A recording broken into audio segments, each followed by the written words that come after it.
Adjust. Sabi kayo may pre? Hindi mo nilagay.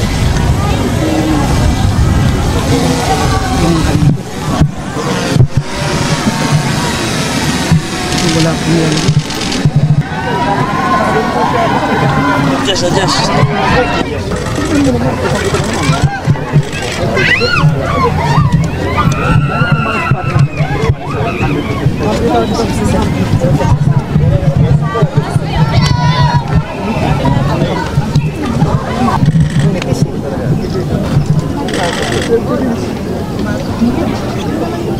Hulog ka. Kahit kamay lang. Kahit kamay lang. Sa may subdivision area.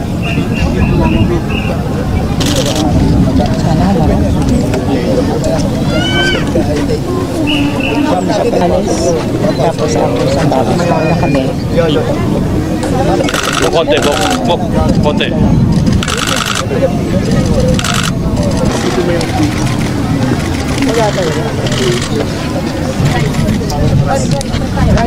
Gas ko.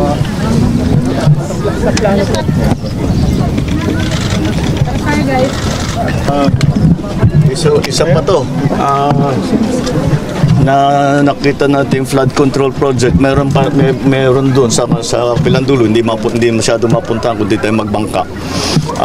Nandyan sa kabilang dulo, butas na naman, hindi pero nagkaroon yan, nasira o hindi po, never nagkaroon. Hindi talaga, hindi ginawa. Eto na naman, the same thing. Pag titignan mo yung report sa atin, completed lahat, meron na yan. Tapos, eto na naman yung quality. Madaling makita. Hawakan mo yung semento dito. Unang-una yung semento, ganyan lang kakapal. Dapat 18 centimeters. 18 cm, mga 18 inches. Parang kalsada. Dapat ganyan kakapal. Ganyan lang ang nandyan. Pag subukan nyo mamaya, hawakan na nyo sa kamay, kayang durugin. Malabnaw yung semento na ginamit. Nagtipid sa semento, nagtipid sa... tapos, meron dapat desiltation. Dapat doon na naman sa kontrata, may desiltation, dredging, completed. Tignan naman ninyo, paano magiging completed yan? Tignan ninyo. May isla sa gitna. Tinutubuan na ng damo na napaka... Masukal na yan, Ibig sabihin, matagal na silang hindi nagde-dredge. Although sa report namin, nagde-dredge sila. Ayan na naman. Hanapin natin yung sinong responsible dito sa gobyerno, sa private. At kailangan managot sila dito sa kanilang ginawa. Managot sila, huwag sila managot sa akin, managot sila dito sa mga tao dito na yung mga kahirapan na dinala nila sa mga buhay nila. Okay, sige, thank you. Sir, question?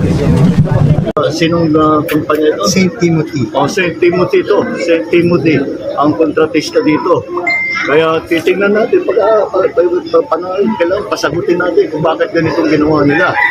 Mas mabuti pa, dapat pumunta sila rito, pakita nila gano'ng kahirap ang buhay na binigay nila sa mga kababayan natin.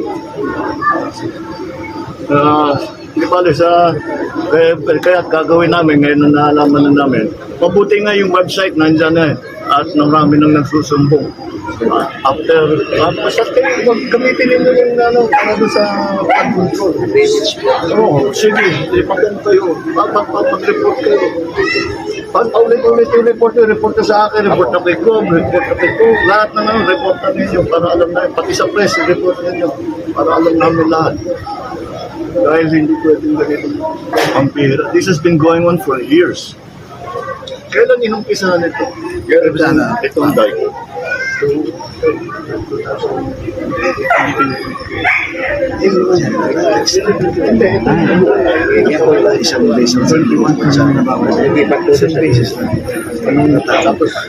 May ongoing. Nandito tapos lumipat ngayon sila doon. Well, anyway, but ang katotohanan, under specification, yung ticket dahil nasa bakal, tapos nakita mo kung pag hahanapin nyo, meron kami mga picture, pati meron kami mga diver na sinisid sa ilalim, at nakita talaga very manipis lahat. Simento, hindi pantay-pantay, basta hindi magandang trabaho, talagang bibigay. Kaya bumigay na nga. Kaya kailangan nila sagutin kung bakit ganito. Pero ang hirap dahil ipapakita natin ito what possible excuse do they have for not doing this? Hindi ko maisip. Dredging pala pa. Tapos, eto pa, lahat ng flood control may kasamang dredging at saka desiltation. Anong sabi mo sa akin, German? Minsan di ka pa nakakita ng desiltation dito. Kasama sa kontrata yun. Walang na desiltation. Yung dinaanan namin, sabi na, nandoon din sa record na may desiltation doon. Nakita nyo ba? Ang babaw na, natubuan na yung lupa, natubuan na ng halaman. Ganong katagal sila hindi nagdidisil. Pero sa record na talaga, desilted. Nagulat ako sabi, yung gitna ng ilog, may isla na nga sa Ay, nako. Mapatawag po ba natin yung islang Timothy? Lahat.